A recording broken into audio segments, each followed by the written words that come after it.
Aloha, it's so good to be here. Someone corrected me last night at our town hall. They said, no, that's not how you say that here. Here in Charleston, we say, aloha, y'all. I learned something new. I got to tell you, you know I come from Hawaii. We just flew here from New Hampshire yesterday, where the weather is starting to turn a little bit colder. You got to wear a jacket and a sweater. As soon as we got out of the Charleston airport, I threw my jacket off and was very grateful for the sunshine. I know it's been hot, but I want you to know how much I appreciate it, how much I appreciate being here. To top it all off, we had one of our supporters send me a text message through Instagram yesterday saying, if you want to come surfing, let me know. We got up at 5 o'clock this morning and drove to Folly Beach and went surfing. Even better, we were able to join with a group of warriors, veterans, who were gathered there, people who served in all branches of the military, who are helping each other through that struggle that sometimes exists when veterans come home to make that transition from serving in combat and getting back to civilian life. So today's been a very special day for me on so many levels.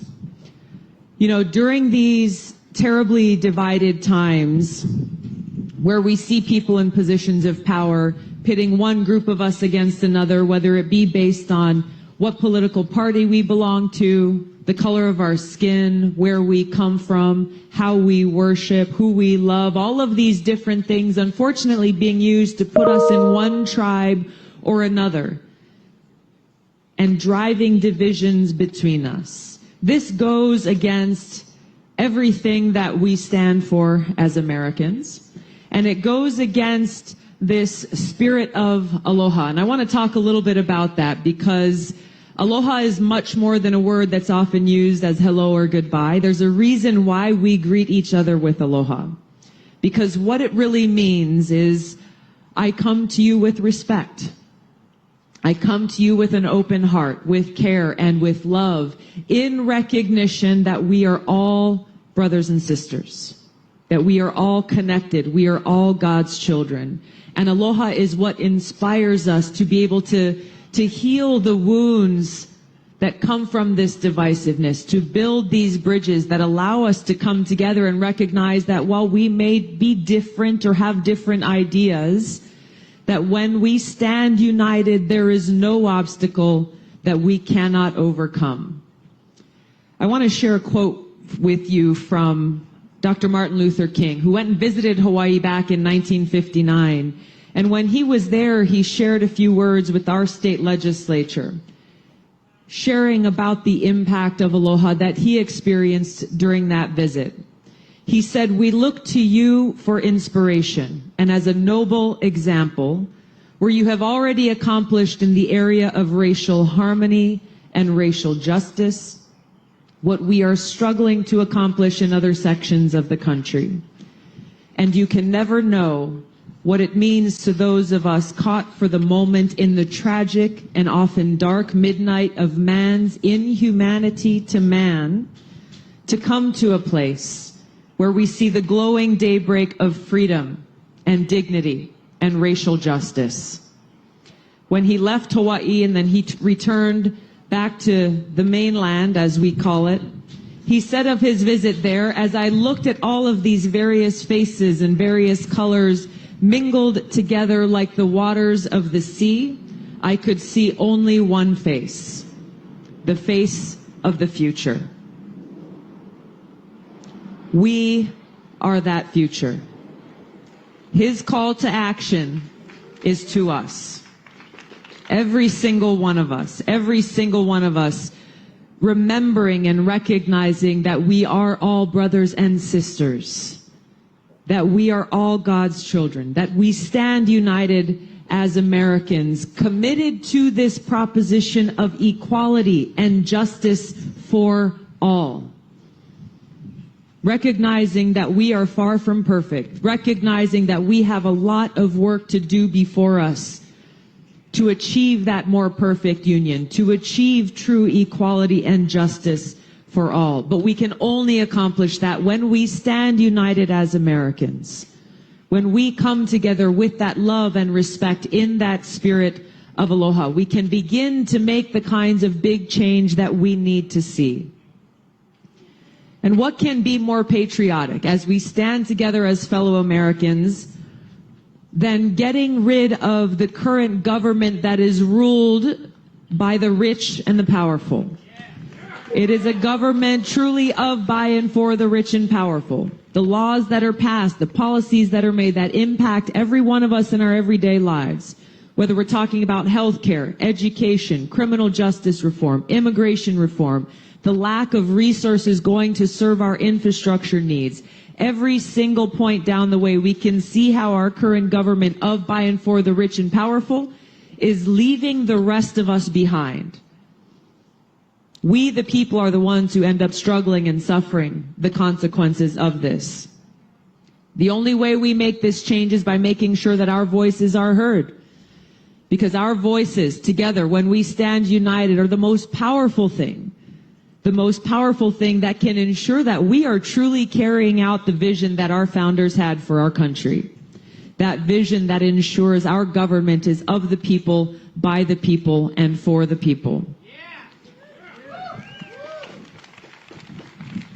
You deserve a president who will put people before profits. You deserve a president who will put people before politics, who will make every decision based on what will serve the best interest and the well-being of the American people and our country, and never equivocating, never being detracted from that focus. As your president, I am seeking to bring these values of service above self to the White House, to restore the principles of integrity and honor and respect back to the White House, to make sure that our White House is once again a beacon of light and hope and opportunity for every single person in this country. As your president, I'll crack down on the crony capitalism of big insurance and big pharma, who are raking in profits while everyday Americans are struggling and suffering, trying to decide, am I going to pay the rent this month? Or am I going to buy the insulin that I need for my child? The crony capitalism that has got us to this point. We've got to bring about the change that ensures every single American gets the quality health care they need when they need it, no matter how little they have in their pocket. That we as Americans, we will not stand idly by while our brothers and sisters, our neighbors, our children, our friends, our loved ones fall sick, unable to get the care they need. As president, I'll make sure that education is a priority, that we actually listen to our teachers who are providing that mentorship and that education to our kids who are our future. Listening to them about what kind of tools they need to make sure our kids have the best opportunity to be successful, and pay them what they deserve. As president, I will finally end the federal prohibition on marijuana.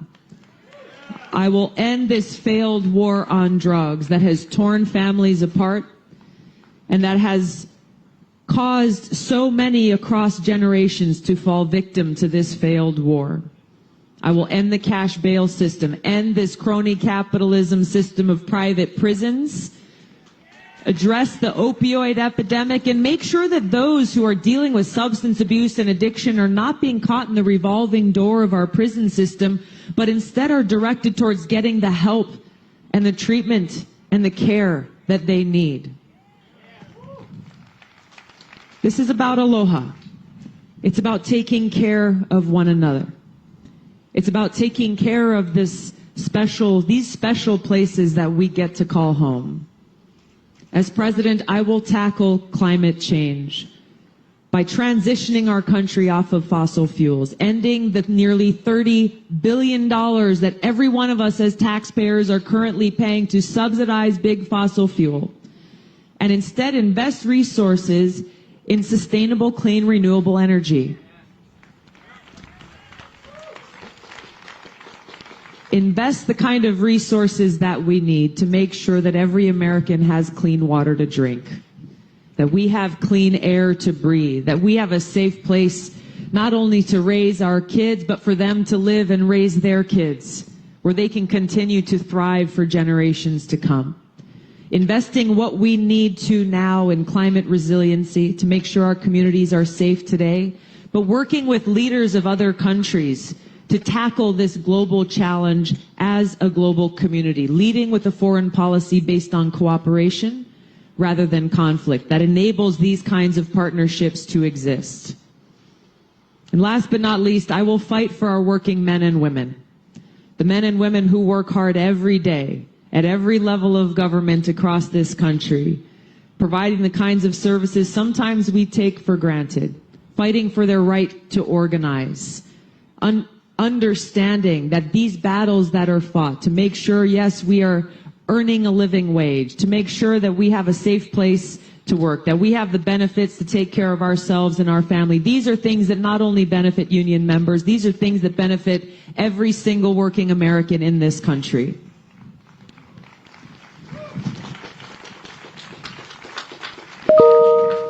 I'd like to take a moment, if you'll indulge me, and ask our veterans or military family members who are here to either just raise your hands or please stand and allow us to thank you for your service.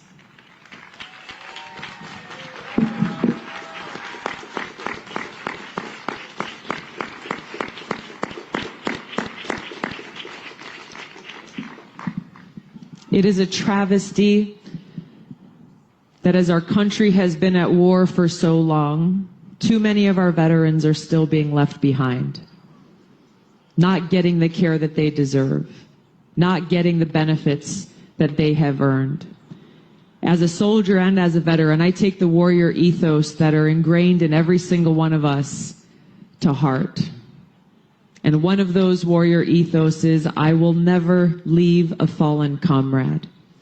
As President and Commander-in-Chief, no veteran gets left behind. We as a country stand for our veterans, honoring that service and that sacrifice now and forever.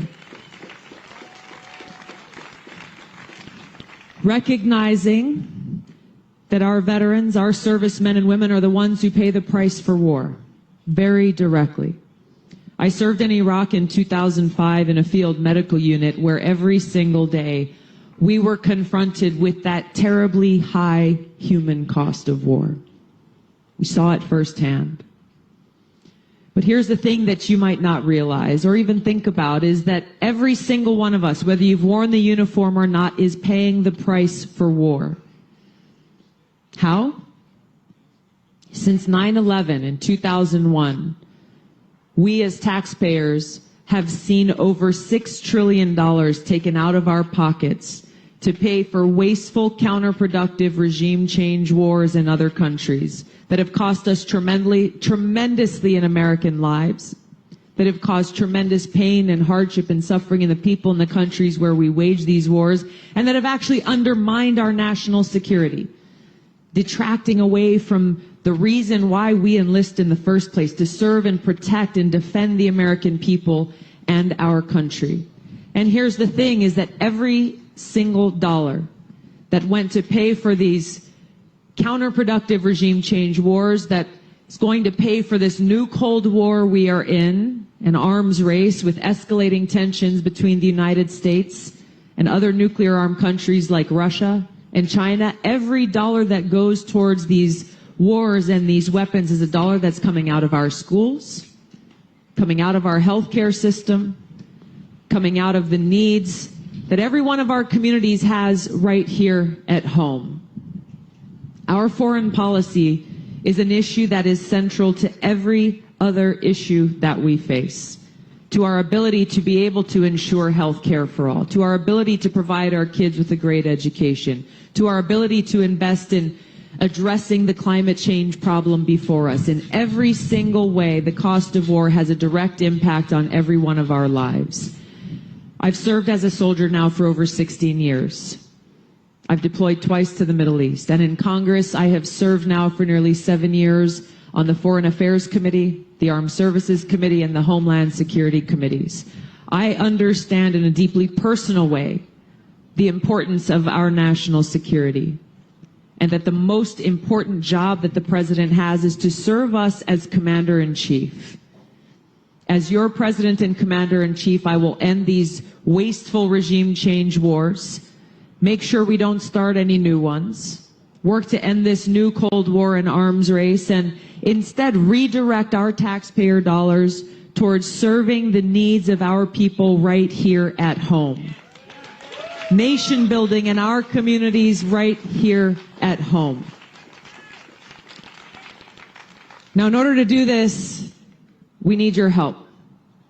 In order to overcome the great obstacles that lie before us, it requires every one of us standing up and making sure that our voices are heard, to bend this arc of history away from war and towards peace, where we can truly work together towards building that brighter future with peace, opportunity, justice, and equality for all. I hope you'll consider standing with me in this. I hope to earn your support. Thank you all for everything that you do here in South Carolina. Thank you so much. Have a great day. Aloha.